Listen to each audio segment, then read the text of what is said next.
Eternal.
Holy Center Ìjìlérodà mo dé mo ń bọ̀ mi ò tí ì dé. Hello ẹ kálẹ́ ẹjọ́ kan pẹ̀lú mo wà nílé níbo lẹ ti ń pè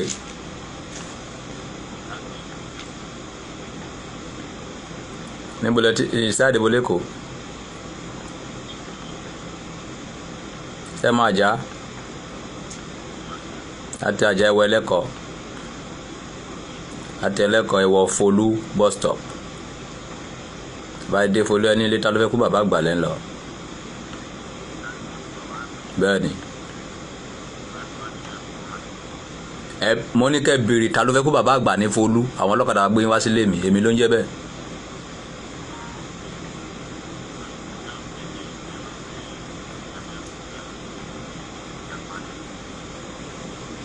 ayé bàbá àti ìyá ẹ̀ ò ní dà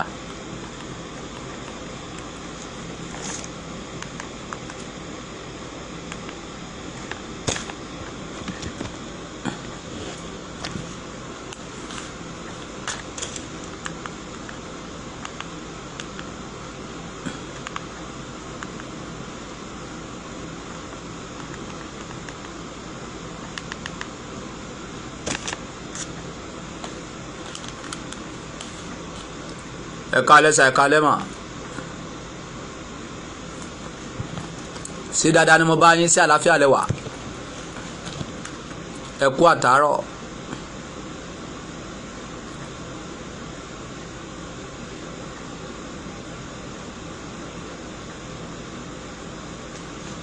ẹ jẹ́ ká dúpẹ́ fún Ọlọ́run tó ti sọ wá láti àárọ̀ tí ju àkókò yìí ìgbà tí àlórí yẹn máa sọ̀rọ̀ ó ní kì í ṣe mímọ̀ ń ṣe kì í ṣe agbára mi kì í ṣe títóbi mi ló fi dá mi sí ó rọ àròjinlẹ̀ ní kó tó kọ orin yẹn kì í ṣe mímọ̀ ń ṣe kì í ṣe agbára mi o kì í ṣe títóbi mi ló ṣe dá mi sí o bàbá. nígbà tí àwọn àlóore Zion máa sọ̀rọ̀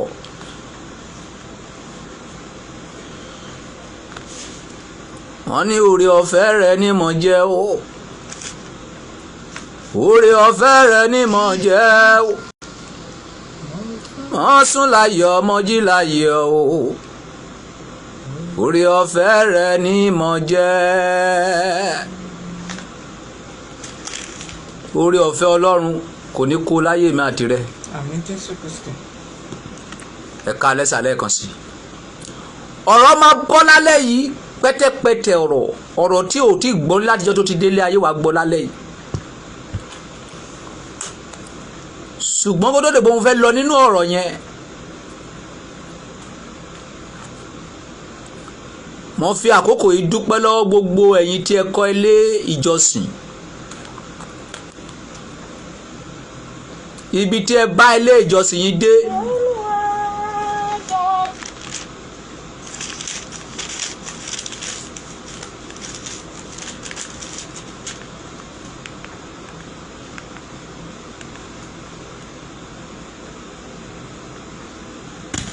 Ibi tí ẹ bá ilé ìjọsìn tí ẹ ń kọ́ lọ dé. Wọ́n ti ṣe plaster.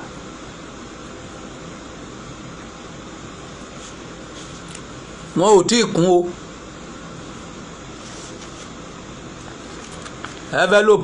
Envelope anniversary lélẹ́yìí. Envelope anniversary rí.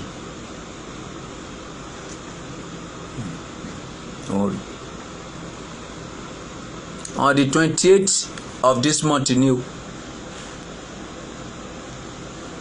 Ṣùgbọ́n ilé yẹn wọn ò tí ì kún. Wọn ò dẹ̀ tí kó táìsì sí, kò dẹ̀ tí sí generator ń bẹ̀. Ìgbà tí mo lọ ra generator kan ní last month 127,000. Ìgbà tá a máa dé church tá a máa fi gbé instrument tó wà ń bẹ̀ kó gbé. Wọ́n náà ní di generator ńlá, a ní di borehole, a ní the toilet. Ṣùgbọ́n àwọn kan ti pè láti London, wọ́n ti sọ pé àwọn fọwọ́ mú borehole.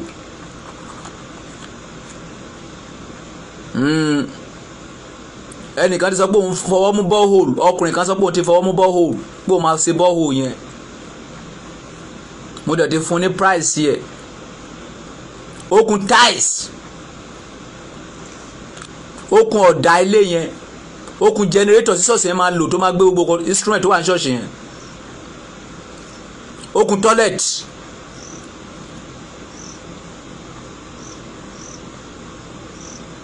£1 mi ò ní pẹ̀lú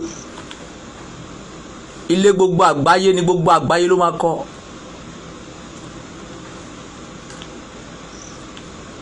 Tẹ́ bá tún kọ́ yẹn tán, yẹn ilé tá ń kọ́ lọ́wọ́ ẹ báyìí ti Zion ni. Tẹ́ bá tún kọ́ yẹn tán, máa tún kọ́ èmi. Ìyẹn ìjọ Ọ̀rúnmìlà.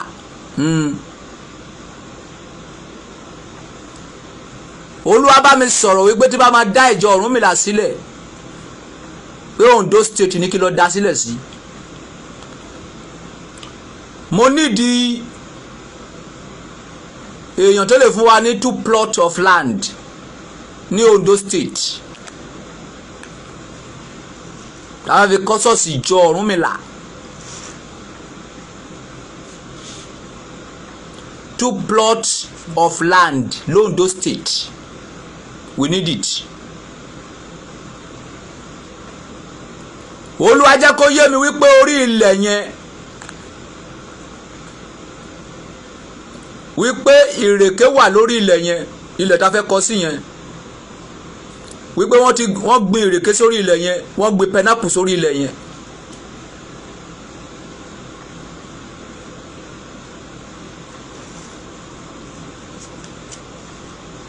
Ìjọ Ọ̀rúnmìlà yẹn Ondo State mo fẹ́ kọ́ sí. We need 2 plots of land in Ondo State. Bọ̀ kì í ṣe gbogbo Ondo State o. Olúwa sọ fún mi pé tí bá ti dé orí ilẹ̀ yẹn pé òun máa jẹ́ kí n mọ̀ bóyá ibẹ̀ ló ń fẹ́ kí n kọ́ kíní ẹ̀ sí àbí kì í ṣe bẹ̀.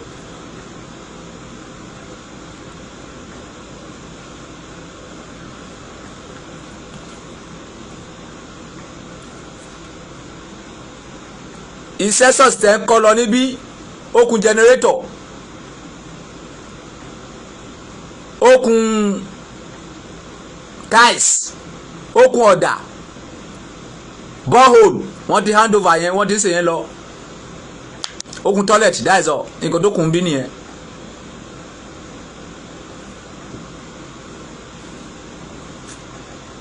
ibi tẹ́ kọ́ ṣọ́ọ̀ṣì yín dé nìyẹn, kẹ́dẹ̀ lọ parí ẹ̀, that is all. lẹ́yìn tí yẹn lọ ẹ rí i pé mo pẹ́ bẹ̀rẹ̀ program lẹ́ni, ó ní kankan tí Olúwa bá mi ń sọ látàárọ̀.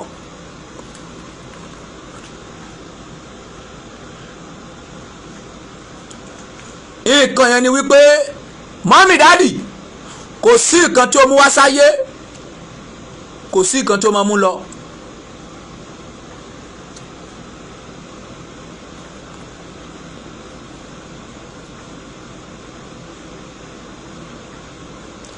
ṣé ẹ rí bọ̀bọ̀ tó ń pè ní Akíngbadé kí lórúkọ ẹ̀ náà? Akíngbadé Collins Ayọ̀mí. Akíngbadé Collins kínní yìí wọ́n máa fojú sunkún ẹ̀ lọ́dún yìí. àtàná ni olórí burúkú ẹ̀ ti ń bú àwọn obìnrin. ìgbà tí mo máa lọ wo prófáìlì ẹ̀, àtàná lórí burúkú ẹ̀ ti ń bú àwọn obìnrin instead of kó máa gbọ́ ọ̀rọ̀ Ọlọ́run ó lọ ń ta sí àwọn obìnrin tó wà lórí láì wọ́n jọ ń búra wọn. á sí èrè ọkùnrin irú ẹ̀yẹn báyìí ìyàwó ẹ̀ lọ́wọ́ máa kọ̀ntrólù ẹ̀ nínú ilé, kò tẹ̀lé níyàwó gan ẹ̀ rojú ẹ̀ pupa, gbogbo àwọn tọ̀run ti bó ojú, àwọn tọ̀run ti da ohun gbígbóná lójú wèrè. lóhun Akíngbadé kọ́ẹ̀lì Ayọ̀tọ̀mídé ọmọ àlè àbí ìkọ́ àkọ́ ìgbà.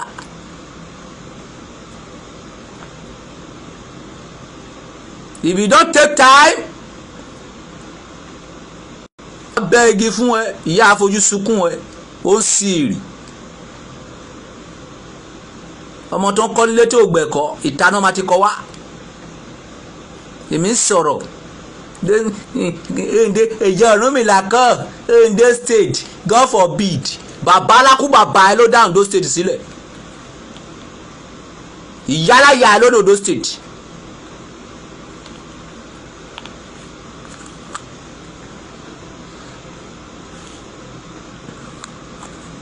mo ti kúrò lọ́dọ̀ ẹ o, sì máa kọjá àyè ẹ̀bọ̀ tí tọ́lọ́ bá máa mú ẹ lálẹ́ yìí, màá fi ẹsẹ̀ example fáwọn ènìyàn, màá fi ẹsẹ̀ example fún fámìlì ẹ.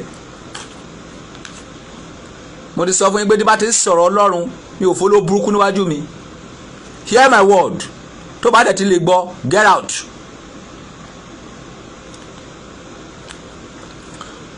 lọ́sàn-án ènìyàn mo jókòó, mọ́mí dáàdì má báyọ̀ ṣe bàjẹ́, kò sí ìkọ́ téèyàn mú wá sáyé, kò sí ìkọ́ téèyàn máa mú lọ, ayé asán àtìmúlẹ̀ mọ́fò.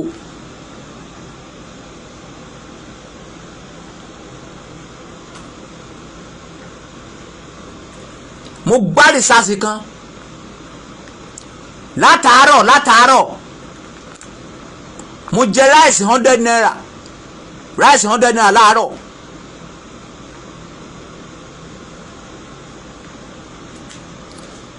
ìgbà tí ma tọ́lẹ̀tì láago 9 ọ̀sán, tọ́lẹ̀tì tí mo tọ́lẹ̀tì tàbá kó sínú abọ́ ó wọ 500 naira, tàbá kó ráìsì tàbá kó kíní sínú abọ́ á wọ 500. Definitely gbogbo àwọn oúnjẹ tó ṣẹ́kù sára mi lánàá òun ni mo yà sí tamọ́tẹ̀ ní. Definitely oúnjẹ tí a ń jẹ gan kì í ṣe tiwa, a máa tún yà jáde.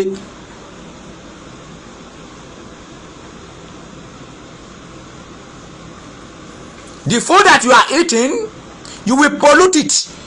O máa yàgbẹ́ ìlànà, it's not your own.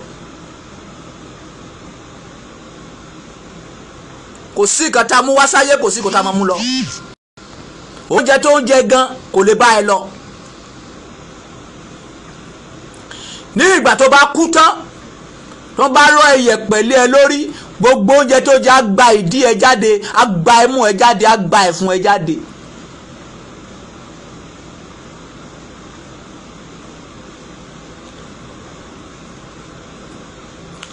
Why are you doing bad?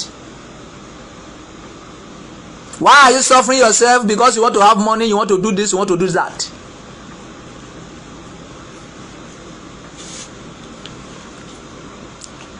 Try to do good in all your life.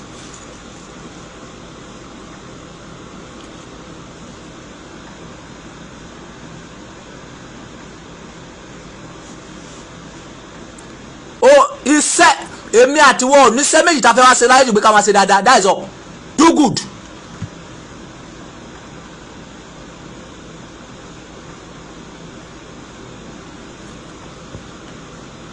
Àwọn ènìyàn ń béèrè lọ́wọ́ mi wípé kí ni solution sọ̀rọ̀ Nàìjíríà. Kò sí solution sí ọ̀rọ̀ Nàìjíríà jù pé kèmi àti wọ́n ká máa ṣe kí ni, ká máa lépa ìjọba ọ̀run, ká máa bẹ Ọlọ́run pé kí ìjọba Ọlọ́run kó ṣe kí ni, kó dé. That is all. Báyé ṣe máa bàjẹ́ sí lójoojúmọ́ nìyẹn títí ìjọba Ọlọ́run fi dé. Ìdí ni tí Jésù fi tẹ̀ bá wa létí. Ẹ tètè kọ́kọ́ máa wá ìjọba Ọlọ́run àti òdodo rẹ̀. Gbogbo òkò tó bá kù la máa ṣe kí ni, la máa fi kún fún yín. Ọlọ́run ló ń fẹ́yàn lóúnjẹ. Ọlọ́run ló ń fẹ́yàn nífọkànbalẹ̀. Ọlọ́run ló ń fẹ́yàn lálàáfíà. Ẹ máa lépa ìjọ, ẹ máa bẹ̀bẹ̀ fún ìjọba ọ̀run. Nàìjíríà ò lè tòrò mọ́.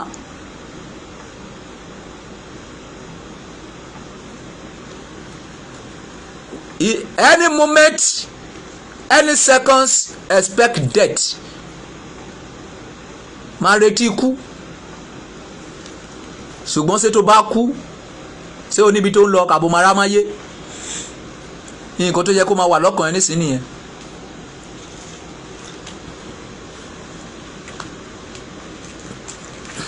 As you are now, if you die,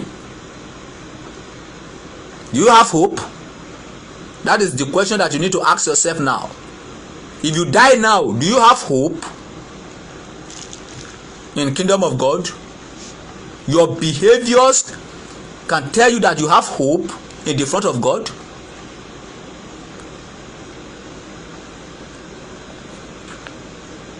Can your car save you? Can your money save you? Can your policeman save you? Can your gunman save you? Any moment, any seconds, be expecting death. That is the key. And work for eternal life. Don't work for this earth. Ayé ń kọjá lọ pẹ̀lú ìfẹ́kúfẹ́ rẹ̀. Ẹ tó bá forí ti dé òpin láò sí kíni, láò gbàlà.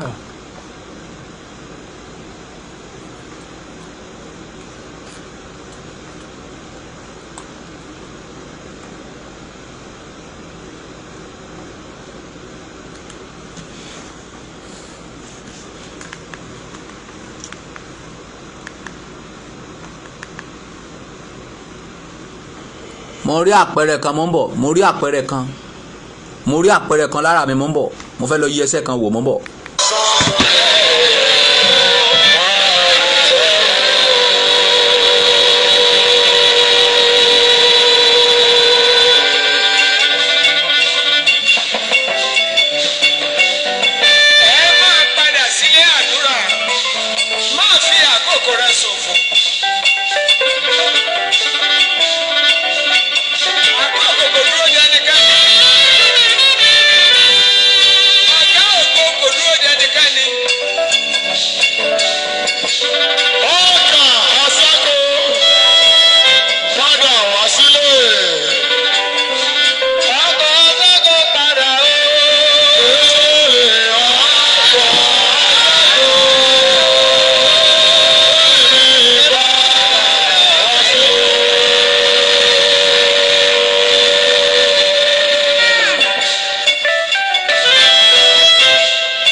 kúrò lọ́dọ̀ Sátánì. Ó sì yapa kúrò lọ́dọ̀ Sátánì. Ó sì yapa kúrò lọ́dọ̀ Sátánì. Ó sì kúrò àwòsàn àbúrò. Holy Center ìjìléròdà kàkàkà lójú ogun lé òrómì ẹ̀yẹ sí odò òkè mo ti dé.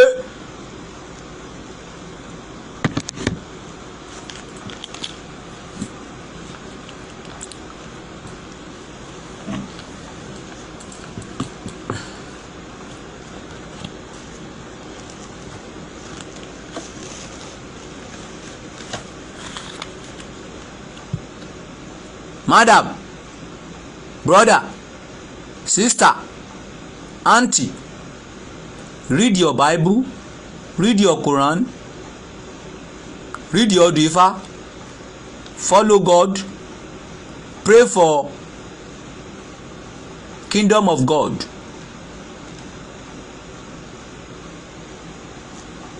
Pray for what?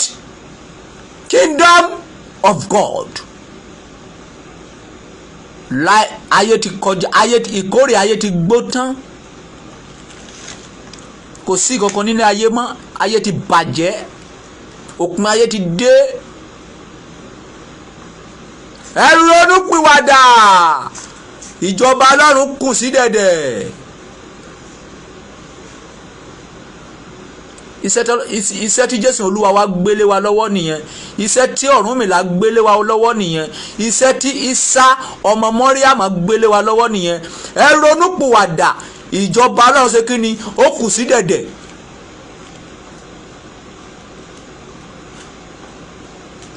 That is advice for you.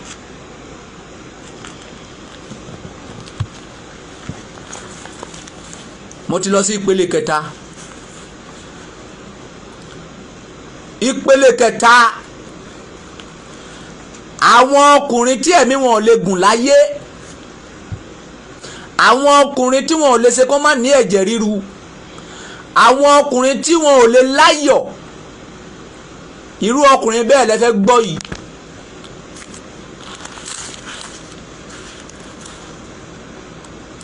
Number one, ọkùnrin tí ẹ̀mí ẹ̀ ò lè gùn, kò sí bó ṣe lówó tó. Ọkùnrin tó máa ní hypertension, tó gbọ́dọ̀ ní hypertension, kò sí bó ṣe lówó tó. Ọkùnrin tí ò lè láyọ̀, orúkọ wọn lẹ fẹ́ gbọ́ yìí.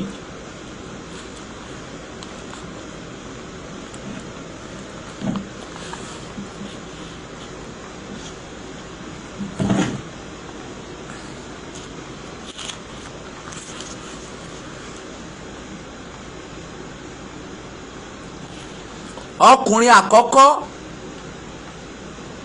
ọkùnrin tó bá jẹ́ wípé bàbá ìyàwó ẹ àti ìyá ìyàwó ẹ ló ń control relationship ẹ, wàá lẹ́jẹ̀ ríru, o ò lè láyọ̀, wàá ní problem. Ọkùnrin àkọ́kọ́ nìyẹn. Ọkùnrin àkọ́kọ́ tó bá ti jẹ́ wípé bàbá ìyàwó ẹ ló control relationship ẹ àti ìyá ìyàwó ẹ ló control ìgbésí ayé, ìwọ àna ayé ẹ ti bàjẹ́ finally. Wọ́n ti get ẹ. Ọkùnrin àkọ́kọ́ nìyẹn tí ò lè láyọ̀ láyé, kò sí bó ṣe lówó tó, kò lè láyọ̀. Ó kàn wá máa ṣe menstruation, ó kàn wá máa gbọ́, ó kàn wá máa ṣe relationship ni, kò lè mú adùn relationship láyé. That is one. Ọkùnrin kejì, ọkùnrin tó bá fẹ́ obìnrin torí ti owó, torí pé obìnrin lówó lọ́wọ́ ló ṣe fẹ́, ó lè láyọ̀.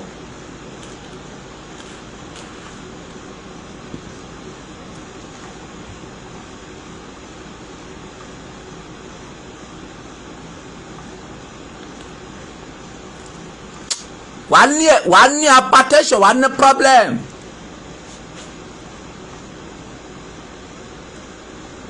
Ọkùnrin kejì nìyẹn. Ọkùnrin àkọ́kọ́, ọkùnrin tí bàbá ìyàwó rẹ̀ àti ìyàwó rẹ̀ ń control relationship ẹ̀ kò lè láyọ̀. Ọkùnrin èkejì, ọkùnrin tó bá fẹ́ obìnrin torí ti owó, pé torí pé obìnrin lówó pé ó lọ fẹ́, ó lè láyọ̀. The third one,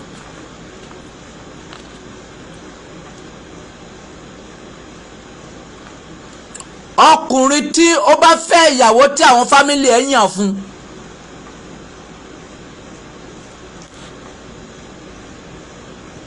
irú ọkùnrin bẹ́ẹ̀ ò kí ń láyọ̀.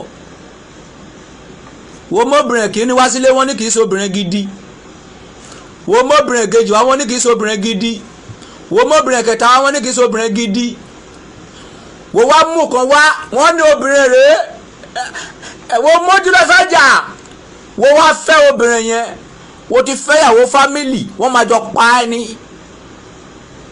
o ò lè láyọ̀. Ọkùnrin mẹ́ta tí ò lè láyọ̀ láyé nìyẹn. Kò sí bówó ẹ ṣe lè pọ̀ tó, kò sí oyè tó lè máa gbà lóṣù, ò lè láyọ̀, wà ní problem.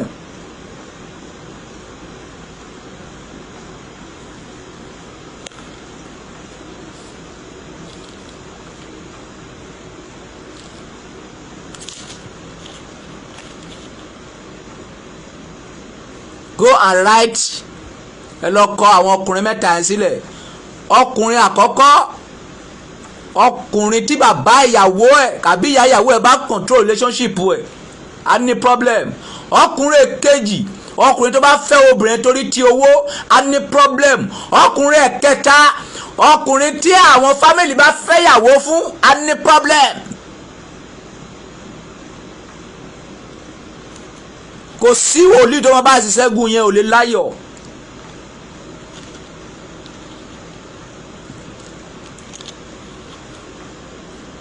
That is the advice. Tí o bá ti kó sínú ogun mẹ́ta yìí, ìṣẹ́gun mẹ́ta péré ló ní.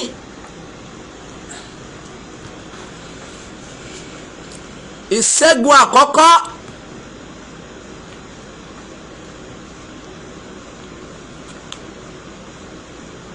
wàá kọ́kọ́ pe bàbá ìyàwó ẹ. Hello sir, hello ma, mo fi Ọlọ́run bẹ̀ yín, ẹ má dáhùn sáàárín ìmọ̀ àtìyàwó mi mọ́. Wọ́n ní tí a bá fún èèyàn ní àgùntàn a máa ju okun ẹ̀ sílẹ̀ ni. Ẹ jọ̀ọ́ sà, ẹ jọ̀ọ́ mà.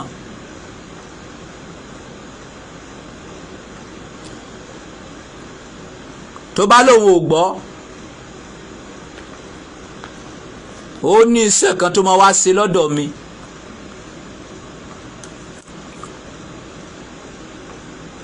Wọ́n máa fi iṣẹ́ yẹn sí iwájú ilé, wàá fi iṣẹ́ yẹn síwájú ẹnu ọ̀nà ilé ẹ̀.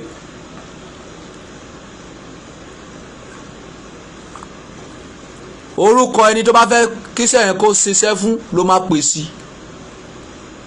Orúkọ bàbá ìyàwó ẹ àti ìyá ìyàwó ẹ wàá pè sí, tí ò jẹ́ kí relationship yín kó gbádùn, tó jẹ́ pé ojoojúmọ́ kó máa tọ́jú bọlé yín yẹn. Ìmá dé báyìí, ó máa làyà má, tó bá máa gbé ẹsẹ̀ lẹ́nu ọ̀nà ẹ, ó máa làyà mọ́lẹ̀ gbáà. Stroke ni, má gbé o, bó o ti gbé ìwọ ló máa gbé stroke yẹn. Má fọwọ́ kàn, pé ọmọ ẹ̀ pé kó wá gbé ìyá àti bàbá.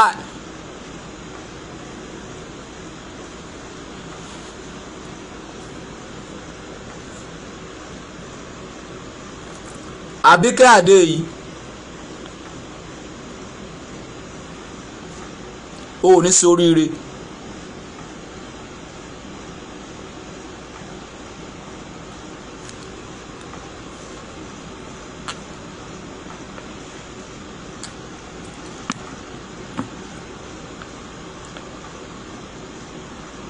Who is the next person?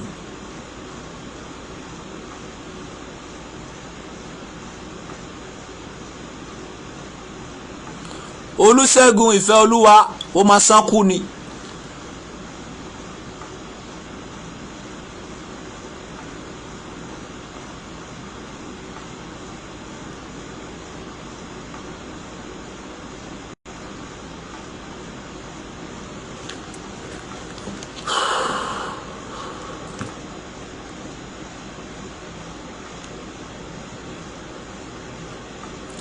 ìṣẹ́gun ẹ̀kẹta ìṣẹ́gun mélòó mo ti sọ fún wọn? méjì bẹ́ẹ̀ ni.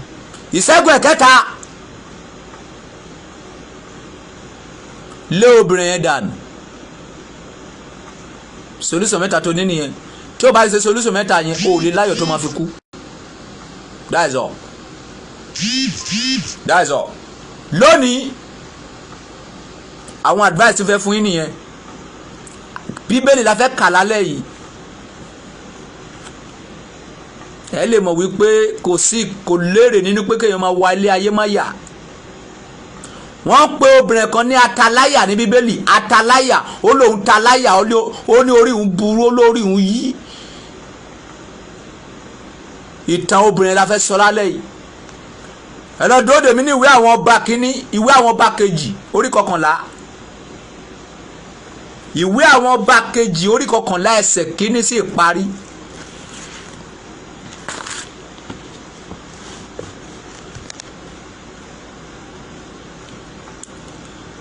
ṣé ẹ rí ataláyà tó ń sọ̀rọ̀ nípa èyí ìyàwó ọba ni.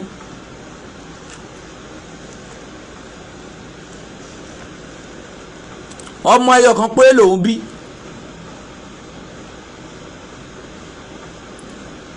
ọkọ ẹ̀ ó ní ìyàwó tó pọ̀.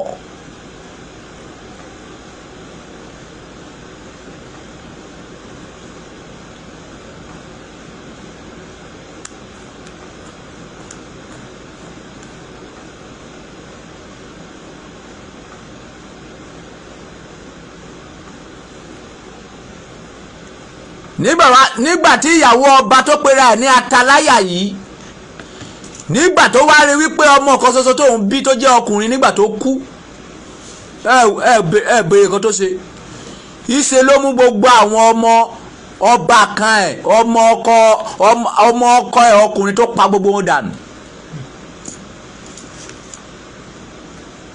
kẹ́lẹ́ mọ̀ pé ó pẹ́ tí ò síwìn obìnrin ti wà láyé adánìkan jẹ́ àwọn tó wálé ayé máyà kankan tí wọ́n mọ̀ wípé àṣẹlẹ̀ làbọ̀ wá bá. Let's read the Bible. Bùwé jẹ́. nígbà tí ataláyà ìyá Ahásíà sì rí i pé ọmọ òun kú. kò clear. nígbà tí ataláyà ìyá. àwọn ọba kejì orí 11 ẹsẹ̀ kínní ló ti bẹ̀rẹ̀ kàwé. nígbà tí ataláyà ìyá Ahásíà sì rí i pé ọmọ òun kú. ó dìde ó sì pa gbogbo irú ọmọ ọba run. nígbà tí ataláyà rí wípé ọmọ tóun bí kú ó dìde ó pa gbogbo àwọn ọmọ ọba tó yẹ kó jọba ó pa gbogbo wọn dànù. kàwé. ṣùgbọ́n Jósẹ́bà ọmọbìnrin Jórámù ọba arábìnrin Ahásíà mú Jóásì ọmọ Ahásíà ó sì jí gbé kúrò nínú àwọn ọmọ ọba tí a pa wọ́n sì pa á mọ́ nínú ìyẹ̀wù kúrò lọ́dọ̀ Atalíà òun àti alágbàtọ́ rẹ̀ tí a kò fi pa á. ẹni tí Ọlọ́run ò bá pa kò sẹ́dá tó lè pa á. nínú gbogbo àwọn ọmọ tí ataláyà kó síta tó fẹ́ pa yìí ọmọ kékeré kan wà láàrin wọn tí alágbàtọ́ jí gbé kó láàrin àwọn ọmọ ọba yẹn tó lọ tọ́jú ataláyà ọmọ. kàwé. a sì pa á mọ́ pẹ̀lú rẹ̀ ní ilé Olúwa ní ọdún 6. a pa ọmọ yìí mọ́ ní ilé Olúwa fún ọdún 6 ataláyà ọmọ. Ataláyà sì jọba lórí ilẹ̀ náà. Somebody shout hallelujah. Hallelujah.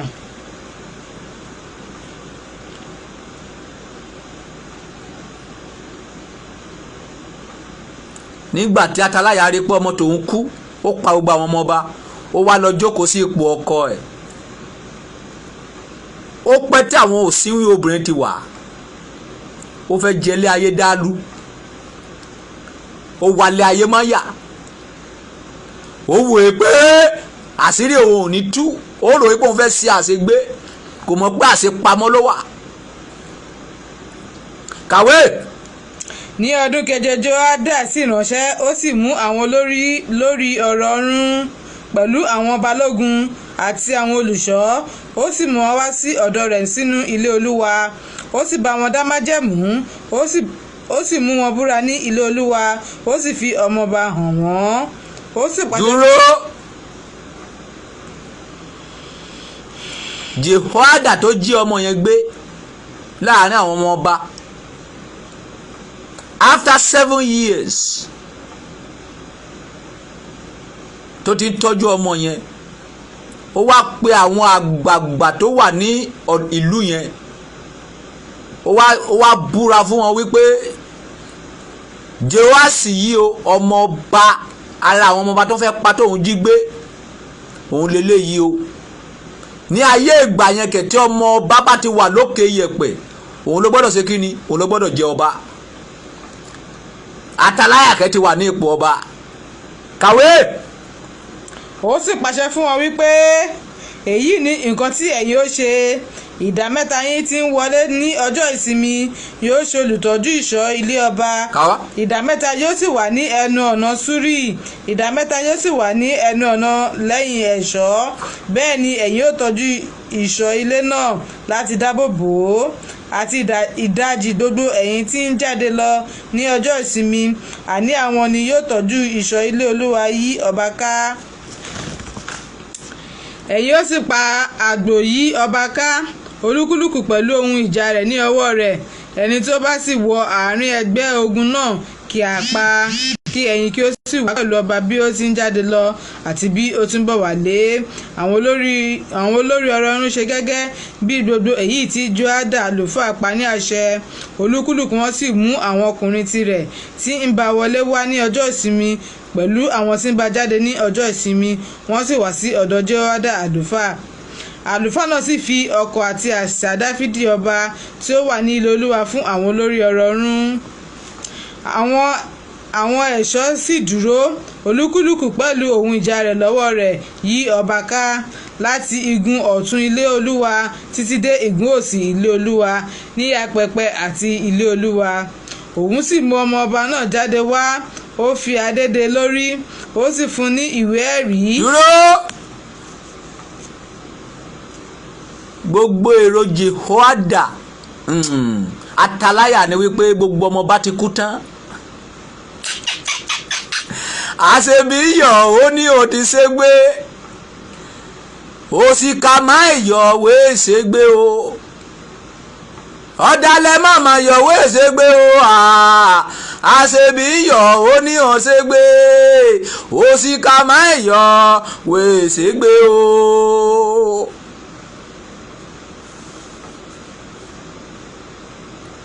Ataláyà rò pé gbogbo àwọn ọmọ ọba ló ti padànù, kò mọ̀ wípé ejò kan wà ń bẹ, ejò àgékùn tí ń sọ̀rọ̀ bí agbọ́n. gbogbo àwọn aráàlú kọ́pẹ́ẹ̀tì pa wọ́n ní wọ́n fẹ́ olóburúkú lórí ìtẹ́. wọ́n lọ mú ọmọ ọdún méje yẹn wá, wọ́n gbé adé lé lórí, wọ́n fún níwèé ẹ̀rí níwájú Ataláyà. kàwé síwájú. wọ́n sì fi jọba. wọ́n sì fi òróró yàn. wọ́n sì pàtẹ́wọ́ wọn. wọ́n sì wí pé kí ọba kí ó pẹ́. nígbà tí Ataláyà gbọ́ ariwo àwọn ẹ̀ṣọ́ àti àwọn ènìyàn, ó tọ̀ àwọn ènìyàn náà wá nínú ilé Olúwa. nígbà tí ó sì wò ó, sì kíyèsí ọba dúró ní ibùdúró náà gẹ́gẹ́ bí ìṣe wọn, àti àwọn balógun àti àwọn afupẹ̀ dúró lọ́dọ̀ ọba. gbogbo ènìyàn ilé náà sì ń yọ̀.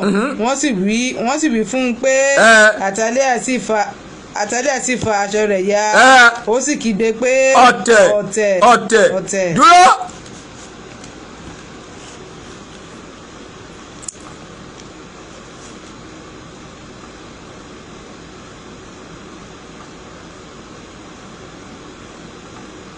ẹ ti rí gbẹ̀yìn aṣebi.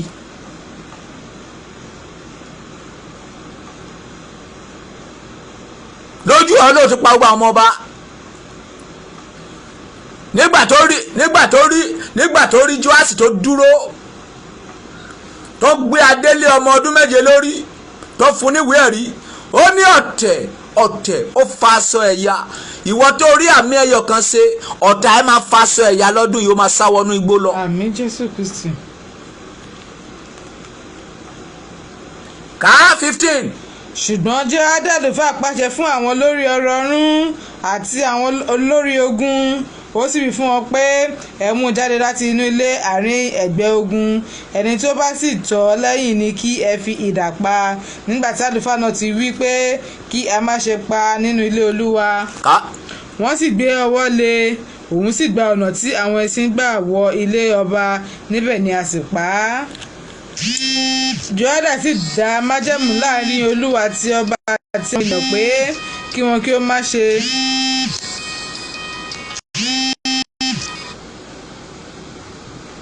Jòádà sì dá májẹ̀mú láàrin Olúwa àti ọba àti àwọn ènìyàn pé kí wọn kí ó má ṣe ènìyàn Ọlọ́run, àti láàrin ọba pẹ̀lú àwọn ènìyàn.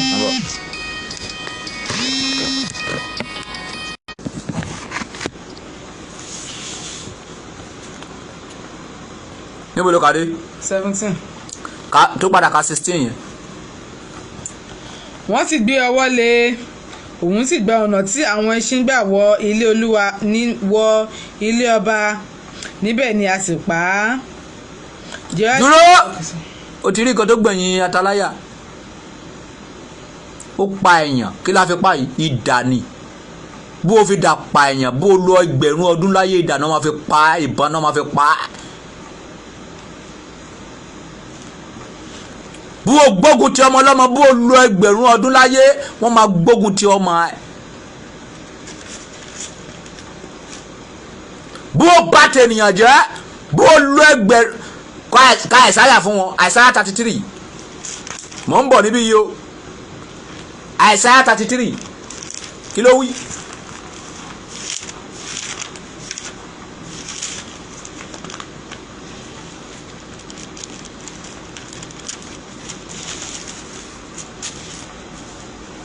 Ègbé ni fún ìwà abanijẹ́. ègbé ni fún ìwà abanijẹ́. tí a kò sì bà ọ́ jẹ́. tí a kò bà ọ́ jẹ́. tí ó ń hùwà àrékérekè. tí ó hùwà àrékérekè. tí a kò sì hùwà àrékérekè sí ọ. tí a kò hùwà àrékérekè sí ọ. ní ìgbà tí wọ́n ó dẹ́kun àti banijẹ́. ìjọ tó bá dẹ́kun àti bà èèyàn jẹ́. a ó bà ọ́ jẹ́. a máa bà ẹ́ jẹ́ kan lè. nígbà tí ìwọ bá fi òpin sí ìwà kérékèré. tí ìwọ bá fòpin sí ìwà àrékérekè rẹ. wọ́n ó hu ìwà àrékérekè. wọ́n máa wá hu ìwà àrékérekè sí ẹ.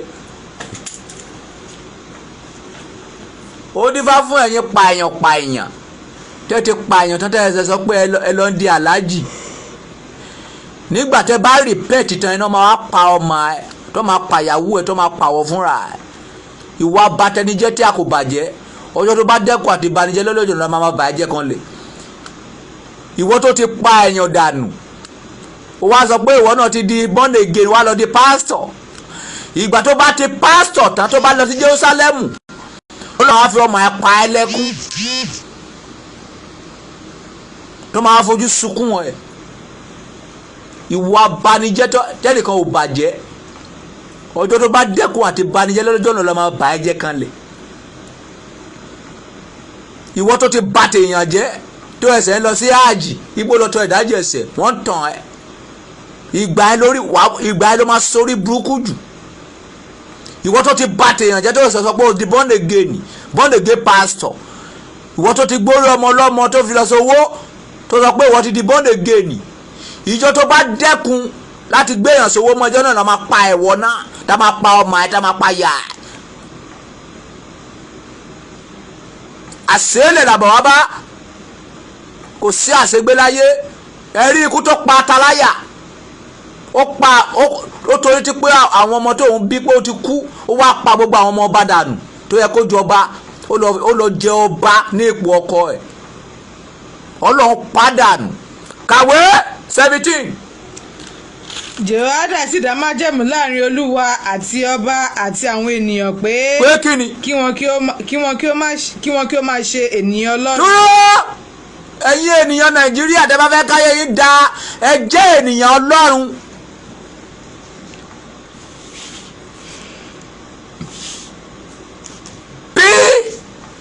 A human being of God, not for human being.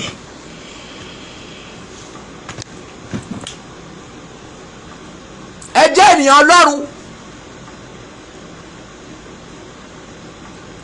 má jẹ́ èèyàn fún gọ́vnà, má jẹ́ èèyàn fún president, no. jẹ́ ènìyàn fún Ọlọ́run. bàbá yìí wọ́n ni wọ́n, ó sọ fún àwọn ènìyàn láàrin ìlú yẹn, Jehoiada sì dá májẹ̀mú láàrin olúwa àti ọba àti àwọn ènìyàn pé kí wọn kí ó máa ṣe ènìyàn Ọlọ́run àti láàrin ọba pẹ̀lú àwọn ènìyàn. Ẹ ò gbọ́dọ̀ jẹ́ ẹni tó máa gbèsè yìí rọ́ jìbìtì. No, ẹ má torí towó fèèyàn sípò. Ẹ má torí owó kẹfẹ̀yàn jọba. Ó máa ba ìlú jẹ́, ó máa fa ikú sáàrin ìlú.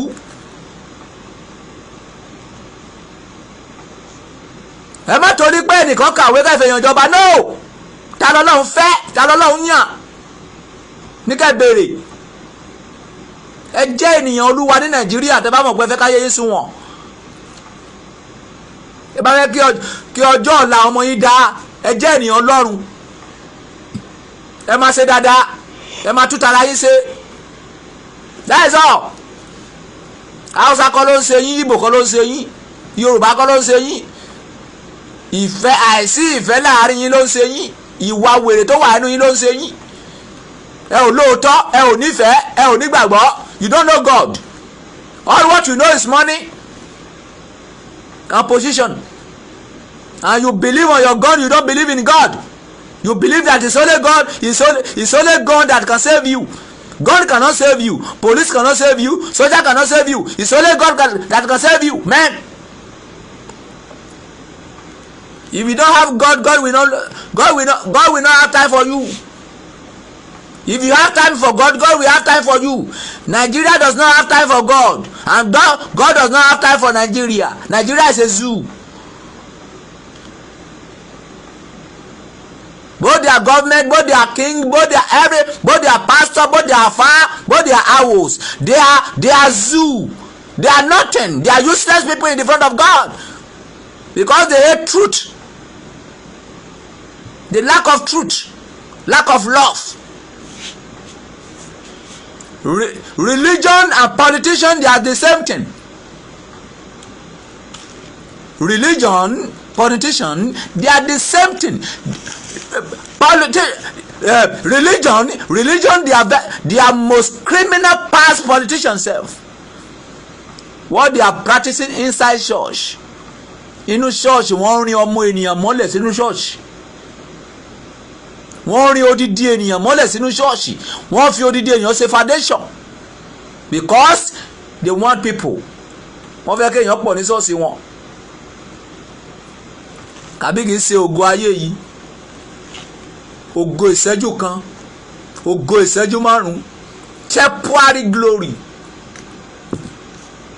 They use temporary glory to spoil everlasting glory.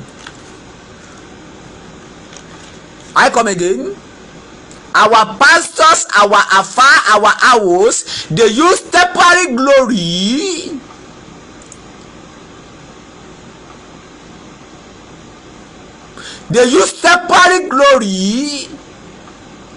to spoil everlasting glory.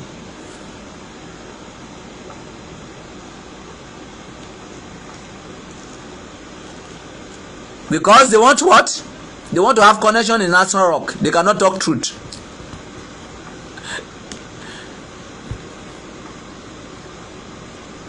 They want to have connection in London, America. They cannot say truth. So that they will not jail them. They will not arrest them. If human being does not arrest you, God will arrest you. That is what you don't know. If human being does not arrest you, God will arrest you. Sickness will arrest you. Stroke will arrest you. Hypertension will arrest you. Ulcer will arrest you.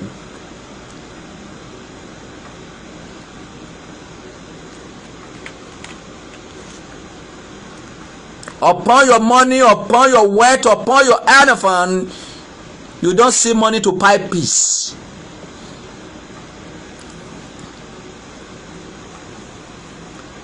No money, no pay. So wọ́n mọ bíbélì yẹn kò sí àlàáfíà fún ènìyàn búburú. Bíbélì kan sọ bẹ́ẹ̀, ó ní kò sí àlàáfíà fún àwọn ènìyàn búburú. Bíbélì sọ bẹ́ẹ̀.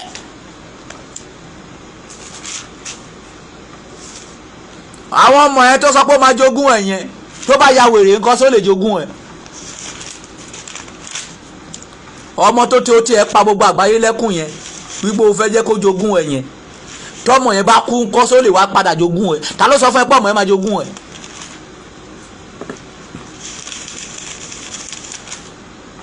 tọ́mọ yẹn bá padà fọ́jú kọ́ ṣé ó máa lè padà jogún ẹ.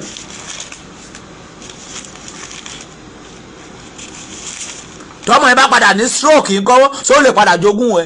tọ́mọ yẹn bá padà ya wèrè ńkọ́ ṣé ó lè padà jogún ẹ. ta ló sọ pé ọmọ yẹn máa jogún ẹ. ọmọ tó tẹ̀ pa gbogbo àgbáyé tán ọmọ tó tẹ̀ pa gbogbo Nàìjíríà lẹ́kún.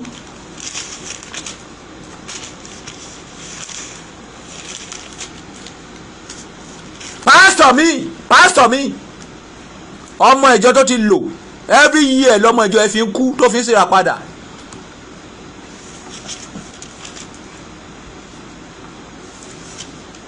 kí ló fà á ó fẹ́ fi ogún sílẹ̀ fáwọn ọmọ ogún ẹ̀jẹ̀ ogún ìdààmú ogún ìpọ́njú ogún ìbànújẹ́ àwọn ọmọ ẹ máa sun ẹkún kíkorò. gbọ́ ọ̀kan tó ṣẹlẹ̀ sí Atalaya kàwé síwájú 17 àti ka 17 ka 18.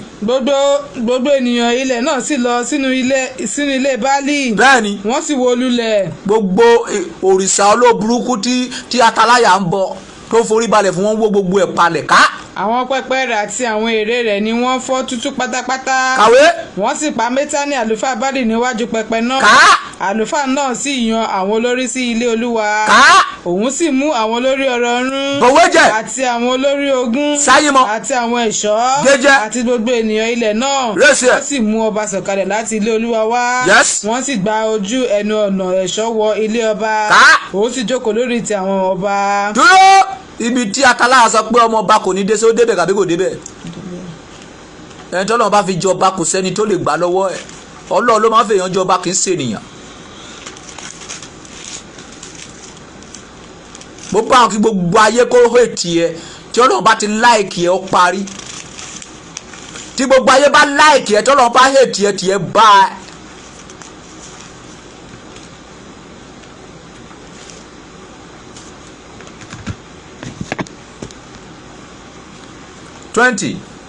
gbogbo àwọn ènìyàn ilẹ̀ náà sì yọ̀ inú wọn. ìlú sì tòrò. ìlú náà sì tòrò wọ́n sì fi idà pa Atalaya ní etí ilé ọba. gbogbo nígbà tí aṣebi kú nígbà tí àwọn òsínwó ènìyàn ti lọ. verse 20 gbogbo àwọn èèyàn ilẹ̀ náà sì yọ̀ ìlú sì tòrò nígbà tó olórí burúkú lọ nígbà tí olórí burúkú àwọn ọba Yorùbá bá lọ àwọn òsínwó ọba tó wà nílẹ̀ Yorùbá ilẹ̀ Yorùbá tòrò Nàìjíríà tòrò àwọn ọba tó ti gbàbọ̀dì àwọn ọba tó ti jẹjẹkújẹ àwọn ọba ọ̀dàlẹ̀ nígbà tí gbogbo wọn bá kú dànù bí Atalaya ikú tó pa Atalaya ló máa pa gbogbo àwọn ọba ọ̀dàlẹ̀ tó wà nílẹ̀ Yorùbá pátá.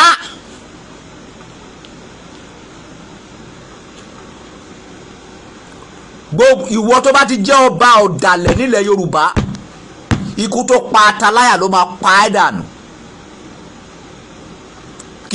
ọwọ́ kìdnápà ló máa kú sí ọwọ́ àwọn bòròró òun lè máa kú sí.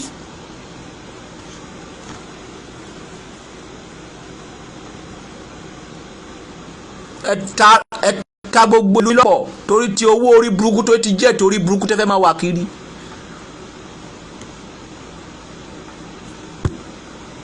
wò ó màá sọ tèmi fún yín bó bá àwọn ẹgbọ́ tó bá àwọn kẹ́ máa gbọ́kùn sọ́wọ́ yín ẹ̀yin pásítọ̀ ayé máa pọ́n yín lé tó bá ti kú iná tiẹ̀ bá a ẹ̀yin àfáà ẹ máa ṣèké nìṣó ìjọ tó bá ti kú tiẹ̀ bá a ẹ̀yin babaláwo ẹ máa ṣèkà lọ ẹ máa bá wọn ṣètùtù ẹ máa bá wọn forí ọmọ ọlọ́mọ gún ọṣẹ ìjọ tó bá ti kú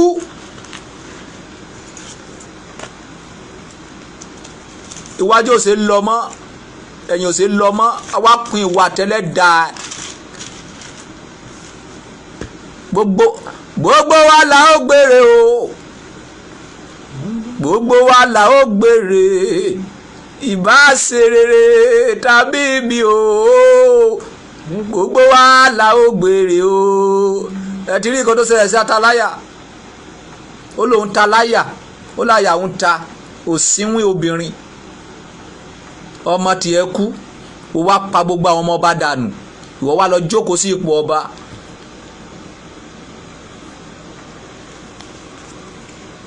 ó kùn sọ́wọ́ rẹ ó kùn sọ́wọ́ mi lẹ́yìn tó bá gbọ́ ọ̀rọ̀ yìí tán tó padà lọ ka bíbélì yẹn Second Kings chapter 11 verse 1 to end. Read it and think about your life. What are you doing now? What type of step are you taking? Do you know what will happen to you tomorrow? 5 minutes to this time, do you know what will happen to you? Àwọn tí ilé alájà máa dógún tó wó pa lẹ́kọ̀ọ́ ṣé wọ́n mọ̀ pé ilé máa wó pa wọ́n? Ṣé wọ́n mọ̀ pé wọ́n máa kú lọ́jọ́ yẹn? You can die at any time. Anybody can die at any time. But die on top of truth. You are serving God, that does not mean that you will not die. Ó ṣe Ọlọ́run sọ pé kó má kú. Kú lórí òtítọ́. Kú lórí òdodo.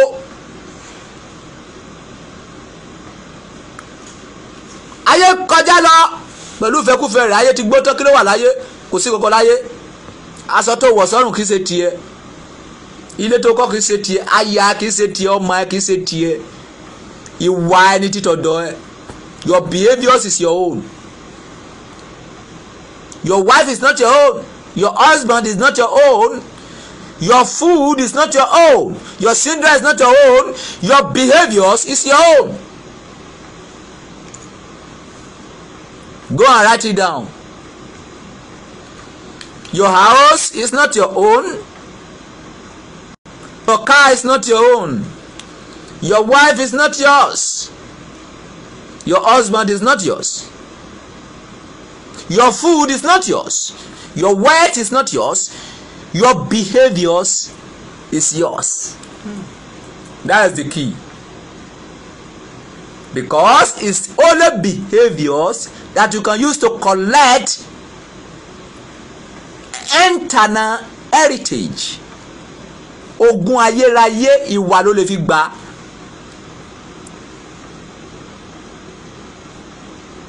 Your own achievement in the world is your behaviors. That is yours. Your behaviors is your achievement. Tell your neighbor. Your behaviors is your achievement. That is your gain. That is your wealth. That is your everything. Your wife is not yours. Your children is not yours.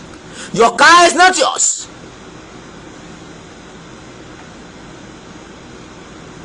Your house is not yours. Your behaviors is yours. Immediately you die, madam, kí ló gbélé ayé ṣe? Ìwà ẹ̀dá. Àwa gbélé ìbá ṣe rere, ìbá ṣe búburú. You will collect your reward. That is yours. Your behaviors is yours. That is the key of the today evening key is your behaviors, is your heritage. Ìwà òun ló gún ẹ. Ìwà ẹlẹ́tọ́ ẹ. Ìwà ẹ ló máa fi gba gbogbo òkú tó bá fẹ́ láyé pátá. Tó bá yẹ pé orí burúkú ló fẹ́, ìwà ẹ ló máa fi gbà. Tó bá yẹ pé oríire ló fẹ́, ìwà ẹ ló máa fi gbà. Nǹkan tó fẹ́ gbà níjọba ọ̀run, ìwà ló máa fi gbà. Bó bá jẹ́ pé inú iná, ìwà ló máa fi gbà. Tó bá yẹ pé iyì ayérayé, ìwà ló máa fi gbà. You will not think about your life now. The rest of my life, what I want to use it for, is it to be killing people? Is it to be hurting people?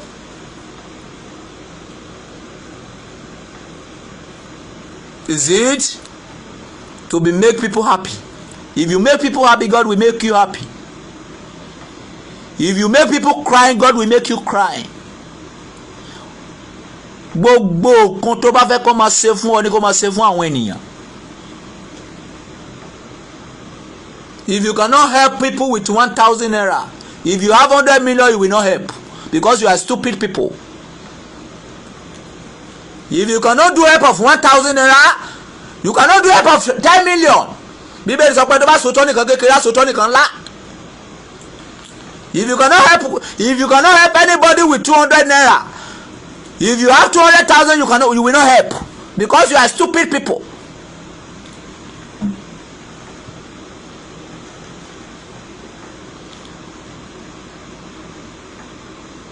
Try to be doing good in the rest of your life. There is time for everything. This opportunity that you have today, you may not have to tomorrow. I can die at any time. You can die at any time. Anybody can die at any time. Make sure you save your behaviors. Your behaviors is the key to eternal life and to hellfire. Your behaviors is the key to eternal life and hellfire. Kì í sorogún ìyá ẹ ló máa fà tí ò ní fi wọ ìjọba ọ̀run. Ìwà ẹni. Orogún ìyá ẹ lè ṣe kó má ní mọ́tò. Orogún ìyá ẹ ò lè gba ìwà ẹ lọ́wọ́ ẹ. O ò lè sọ pé ogún ìyá ẹ ló ṣe ẹ́ nígbà yẹn. O ò lè ní pásítọ̀ ló ṣe é, o ò lè sọ pé ayé ló ṣe ẹ́. There is still a time now. Àkókò sì wà now to change your behaviors. Nobody that don't have past. Gbogbo ala ní past. Saul have past that turn to Paul. But Bíbélì sọ wípé ó dá kéèyàn máa mọ òtítọ́ jù pé kó mọ òtítọ́ kó tó a máa dẹ́ṣẹ̀. Tí o bá ti mọ òtítọ́ dá, well, after you know truth and you are continuing doing rubbish, you will have problem. You have known the truth this night, go and change. Don't make anybody cry again. Leave everything for God. Let God fight for you. Don't fight for yourself. Don't forget the topic that I taught last. Pray for your enemy. If you pray for your enemy will die fast. Ẹ máa fún àwọn táyé lóúnjẹ tẹ́bí bá pa àtàyè fún lóúnjẹ. Bí òbẹ́ bá ń gbẹ́ fún lómi mú nípa ṣíṣe èyí ó ṣe kí ni ó ń kó ẹgẹ náà lé lórí. When I swear for you, I love you. Because any day I started pray for you, you enter fire. Gbogbo èyí tí mo ṣépè fún yẹn, mo like yín ni o. Ìjọ tínú bá bí mi, tí n bá ní Olúwa ó yá bá mi dá lọ́lá, ṣàánú fún, wo ti mọ̀ pé ọlá stroke nìyẹn o. Ọlá kó máa ṣe menstruation kó máa dáwọ́ dúró nìyẹn o. The key to conquer your enemy is to pray for your enemy. If you want to conquer your enemy fast, pray for him. That is the key. If you want your enemy to live long life, be swear for him. But if you want your enemy die instantly, pray for him. That is the key.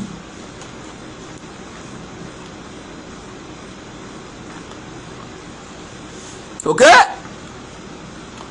God bless you all. After this program, go and read that Bible again. 2 Kings chapter 11 verse 1 to end. May the Lord interpret his holy words into our heart. My name is Adelano Adekunle Solomon, aka Talufe Kubabagba one before. But now, King Solomon for all nations, whether you like it or not. Bye for now. Your heritage is your behaviors. Bye for now.